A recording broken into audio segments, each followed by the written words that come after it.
TCU just released, or should I say re-released, the NFL Hard Knock type show based on their NFL program titled The Carter Boys, originally shot in 2022 on ESPN+. And shout out to my boy Trey as well for even putting me on, which is crazy, but yeah, I just want to thank him for that, man.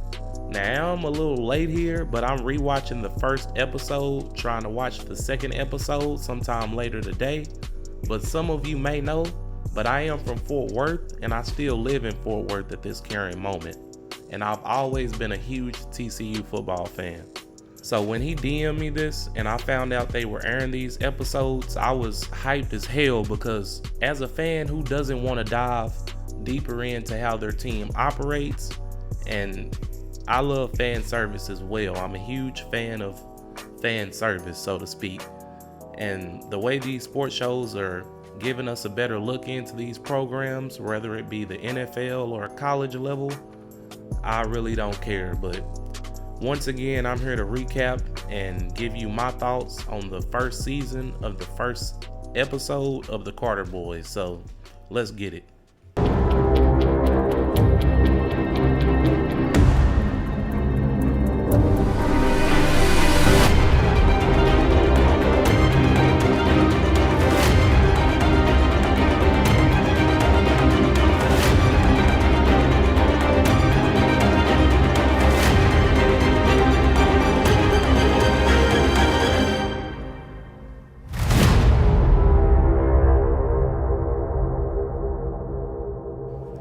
So I was watching the first episode on my laptop, of course, and on one side I had notes, on the other side I had YouTube up, just watching the video, just trying to capture all the moments and get all my thoughts together, share everything that caught my attention at that time. And the video starts with head coach Sonny Dykes talking to the team in the meeting room, giving a somewhat motivational speech about why he loves fall camp. I call it somewhat motivational because he isn't screaming or he isn't going crazy, but he's just talking to the team in a polite manner, just getting a feel of one another, so to speak. No diddy. But he mentions how he loves fall camp and how it shows what guys are made of, including players and coaches alike, and just letting guys know what you do every day becomes your habits, and your habits become who you are, which I fuck with that because it actually shows accountability on both ends, and not a lot of people see it on both ends. It's always just a player's point of view. But Coach Sonny goes on to talk to the team, and to sum things up, he tells them not to worry about the destination, but to worry about the journey that you're going to.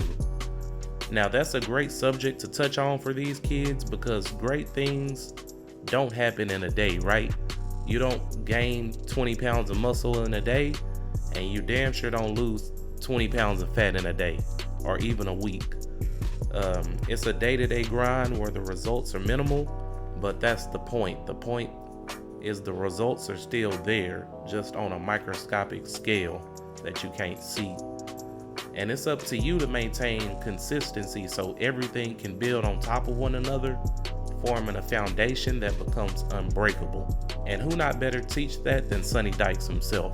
Now, during this speech, the only thing that I push back on is when he makes a comment, nobody expects anything from you. Talking from a media standpoint, of course, which is true, because as most college fans know, SEC and Big Ten is all the NCAA seems to care about. But as a fan, I've always had high expectations of my team, that being TCU, and that expectation is to always at least win the Big 12 championship along with a bowl game. So I just know any TCU player watching this, just know as a fan, I have high expectations for you always. I don't care what media thinks, and I don't care about anything. Of course, this was shot in 2022, so this was Sonny Dykes' first year at TCU, which they actually made it to the national championship. So everything he was saying actually came to fruition later in life. But let's get back to the subject at hand. Now, after the speech, we get into the student-athlete side of things, and specifically following a guy named Andrew Coker around campus. He arrives at the facility around 5 in the morning for breakfast, and one thing he said during camp is that it starts to feel like Groundhog Day. And for those of you who don't know what Groundhog Day is, I'm sorry, but it simply means it's the same day repeating itself over and over again. It's a movie. Now go watch the movie if you haven't. But I had to say that, and that caught my attention because I want to say it adds on to what I said earlier about consistency. And when the results are non-visible, you know, most people are very routine, right? People wake up at the same time every day. They eat the same breakfast every day, the same lunch every day. Hell, they probably go to the same gas station at the same pump every time. So they're very routine-led people. On the other hand, you have people that have a less routine style life. So they may wake up at 8, sometimes 9. They may hate eating the same thing 2 days in a row. But at some point, you have to balance those two things because consistency is always going to be the key. You always need some type of routine in life. You don't always have to have a routine. Sometimes you have to improvise, which if your improvisational skills aren't that good, then you're not going to be good on the fly. And you always got to be a quick thinker as well because things don't always go to plan. Anyways, let's get back to the whole Carter Boys episode. So the team meeting starts at 6:15 before going in to study film at around 6:45 a.m., followed by actual drills and practice at 7:30 a.m. By 11:30, they're done with their first half of the day so they can either take a nap, eat lunch, or just study more film until their position meeting at 3:30. So second practice is 4:45, and that includes walkthroughs, lift, stretching, and also ending the day around 7:15 with dinner. Now in the next scene, we go into the sports technology of today, and TCU introduces their athletic trainers, and they show a device called the StatSport. It attaches to the players through equipment or clothing, showing live tracking across 2 football fields to view real-time progress of their players. Now this little device, if you see it, definitely needs to be worn with a shirt because one dude on this damn video, he just got it on and it looked like a damn sports bra, man. So I'm begging you, TCU players, please wear it with a shirt, okay? Just save yourself. So the series cuts to an annual Meet the Frogs event, which is a cool meet that TCU has held for the annual 15 to 20 years for fans to interact with the teams and coaches. So one, I am definitely taking my fam out next year because we had a lot of fun at Frogapalooza a few months ago. And if you haven't seen that video, go ahead, I'm gonna drop the description for that. It was pretty much just a good practice and family fun activities that they held at A.M.G. Carter Stadium.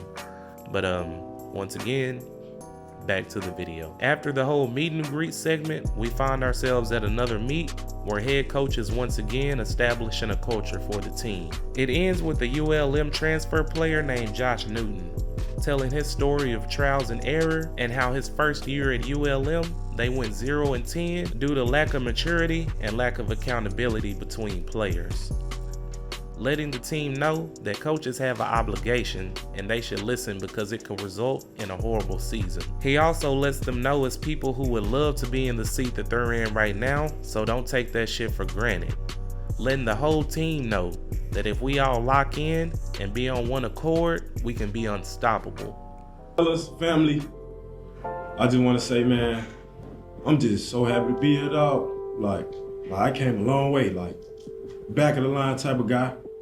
Like grinding my way through trials and tribulations. Didn't know I was gonna play football again. Last year, man, just went through the most. You know what I'm saying? 2020 season, didn't win a ball game. 0-10. Imagine how that feel. So all that the coaches be on our about, bro, that would lead our to 0-10. Take really serious, cause it's do or die on Saturdays.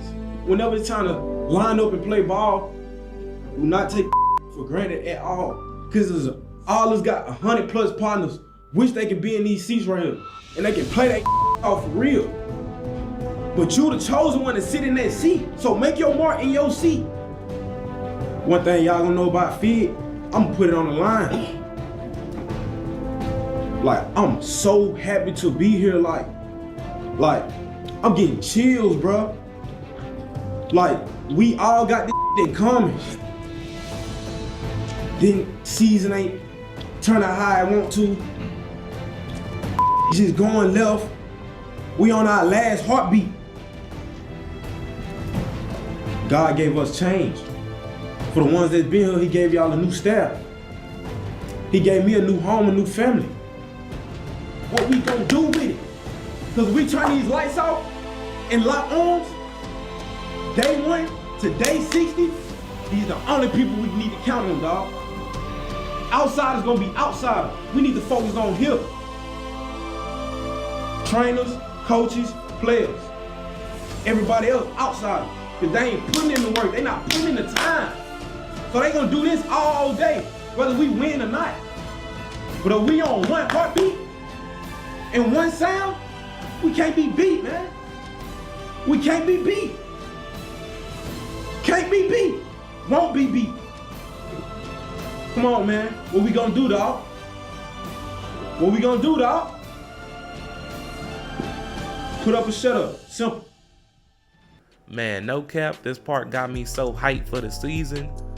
But his speech was simple, but it was so to the point that that's all we really needed, is straight to the point, no sugarcoating.